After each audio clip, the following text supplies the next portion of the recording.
नमस्कार. मी आनंदाच्या शाळेची संस्थापिका, educator and language trainer Sheetal Pune. सगळ्यात महत्त्वाचे आजचा व्हिडिओ त्या सगळ्या पालकांसाठी मदतीचा होणार आहे जी शाळा कुठली निवडायची या संभ्रमात आहे. आणि दुसरी महत्त्वाची गोष्ट म्हणजे मुले अभ्यास करत नाही आहेत, त्याचं रिझन काय आहे. तर सगळ्यात पहिले मी तुम्हाला सांगते की उत्तम शाळा निवडणे का गरजेचं आहे. आता उत्तम शाळा म्हणजे मोठमोठी बिल्डिंग असलेली, मोठा इन्फ्रा असलेली शाळा मुळीच नाही, निदान माझ्यासाठी तरी नाही आहे. कारण आता बरेचदा 3री 4थीत किंवा 6वी 7वीत शिकणाऱ्या मुलांचे पालक माझ्याकडे येतात की मॅडम याला लिहिता येत नाही, याला वाचता येत नाही. मला सांगा, आत्ताच्या या घडीला शिक्षण खरे तर प्ले स्कूलपासूनच चालू होते. नर्सरी, KG1, KG2 हा आज बेस समजला जातो आणि मला वाटते की त्यात वावगं काही नाही. कारण मुलंच इतकी स्मार्ट आहे आणि त्यांच्या ॲक्टिव्हिटीज तेवढ्या होणे गरजेचं आहे. कारण त्यांना आपण ऑलरेडी इतकं एक्सपोजर दिलं आहे की आता त्यांच्या ब्रेनची जी गरज आहे ती वाढलेली आहे. पण त्यातही तुम्ही शाळेत टाकता म्हणजे ती शाळा कशी असायला हवी, त्याच्या ॲक्टिव्हिटीज कशा असायला हव्यात. मग त्यामुळे मुलांचा बेस खरंच कच्चा आहे की पक्का होत आहे. आणि मुलांचा बेस जर कच्चा राहत असेल तर जे मी आत्ता तुम्हाला म्हटलं की 3री 4थीत असणाऱ्या मुलांना वाचता येत नाही, त्यांना लिहिता येत नाही, त्यांना बेसिक मुळाक्षरांची ओळख नाही, नुसता मराठीत किंवा इंग्रजीत एखादा शब्द सांगितला आणि डिक्टेट केला तर त्यांना तो स्वतःहून लिहिता येत नाही.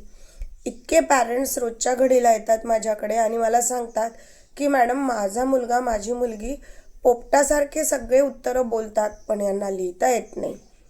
याचे खरे कारण तुम्ही कधी तपासून पाहायचा प्रयत्न केला का.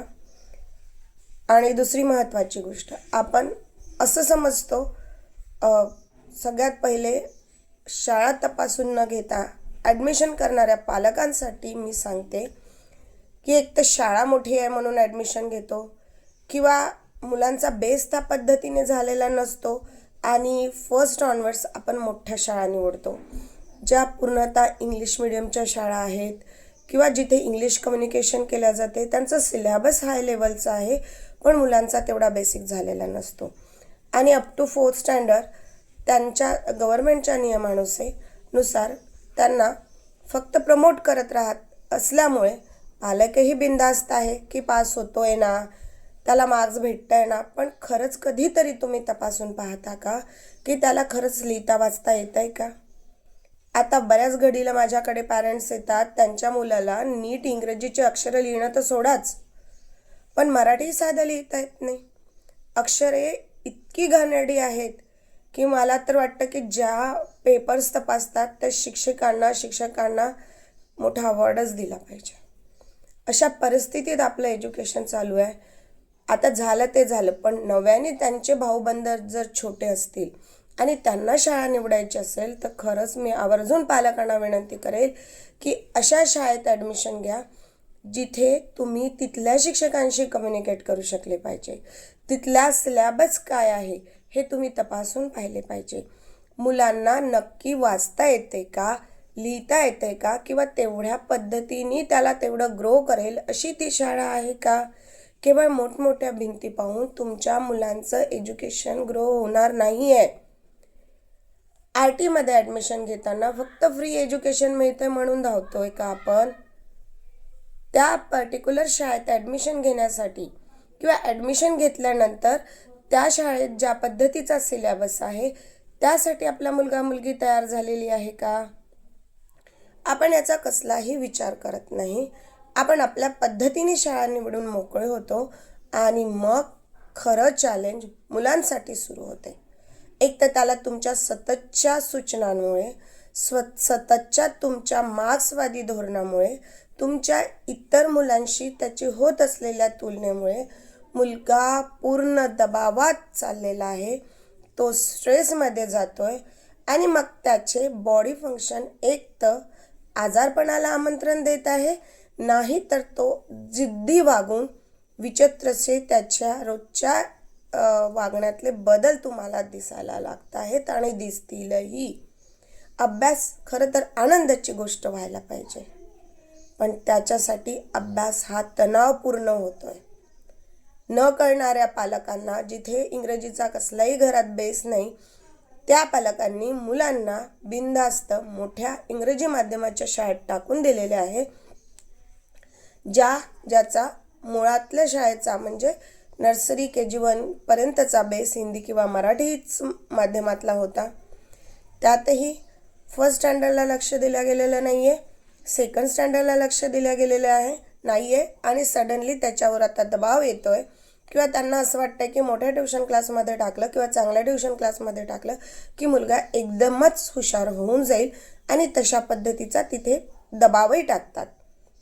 पण पालकांना मला नम्रपणे सांगायचे आहे की एज्युकेशन ही प्रोसेस आहे. मुलांना अभ्यास करायचा नाही असा मुळीच भाग नाही, कारण मी रोज नवीन नवीन मुलांसोबत, वेगवेगळ्या वयांच्या मुलांसोबत वावरत असते आणि मला माहिती आहे की मुले आनंदाने अभ्यास करतात जर त्यांना तो विषय किंवा ते शिकवणारी प्रॉपर पद्धत माहीत असलेली शिक्षक शिक्षिका जर त्यांना लाभत असेल. त्यामुळे सगळ्यात प्रथम मुले कशा पद्धतीने शिकली पाहिजे, मुलांचा बेस पक्का होतोय का, त्यांची वाचन क्षमता वृद्धिंगत होते आहे का, अक्षरे कशी आहेत, त्यांनी लिहिलेलं दुसऱ्यांना तर सोडाच त्यालासुद्धा कळतंय की नाही, हे पाहणं पालकांची गरज आहे आणि अशा पद्धतीच्या शाळा पालकांनी निवडल्या पाहिजे. केवळ मोठा इन्फ्रा आहे, चकचकीत शाळा आहे म्हणून दिसण्यावर जाऊन तुम्ही शाळा निवडत असाल तर तुम्ही मुलांच्या शिक्षणाचं नुकसान करत आहात, त्याच्या भविष्याचं नुकसान करत आहात. नर्सरीपासून 3 वर्ष आणि फर्स्ट स्टँडर्डपासून समोरील वर्ष परत वापस येणारी नाही आहेत आणि तुम्ही विचार करत असाल की 1-2 महिन्यात मुलांचं बेसिक कुठल्या तरी ट्युशनमध्ये घालून आपण पूर्ण करून घेऊ, तर पालकांनो असे होत नाही. तुम्ही आठवडाभर उपाशी राहाल आणि विचार कराल की आठवडाभराचं जेवण मी एकाच दिवशी जेवतो. मला सांगा, हे तरी लॉजिकल आहे का? मग तुम्ही छोट्या छोट्या मुलांकडून जर अपेक्षा कराल की नाही आता याला मी इथे घातलं आहे, आता इतक्या वर्षाचा बेसिक कच्चा राहिलेला आहे आणि आता याने 1 महिन्यात 2 महिन्यात तो पूर्ण करावा, मग शाळाच nursery, KG1, KG2, first, second, third ही स्टेप असत्या कशाला, या पायऱ्या कशाला असत्या ना. एवढा भाग मला वाटते पालकांनी समजून घ्यावा आणि शाळा निवडताना किंवा शाळेत मुलगा शिकत असताना या महत्त्वाच्या बेसिक गोष्टीकडे पालकांनी आवर्जून लक्ष दिले पाहिजे. नाहीतर मुलाला 5वीत मुक्काम करावं लागेल नवीन सरकारच्या धोरणानुसार आणि 5वीतून निघालाय तरी वर्ग 8ला त्याला पाहुणा म्हणून तिथे आलं नाही तर नक्कीच शाळा मुक्कामाला लावेल आणि बऱ्याचशा शाळा 5वीत आणि 8वीत फेल झालेल्या मुलांना परत प्रवेशही नाकारतात. ही संभावना पालकांनी लक्षात ठेवली पाहिजे. म्हणून शाळा निवडताना डोळे उघडे ठेवून आपली शाळा निवडा.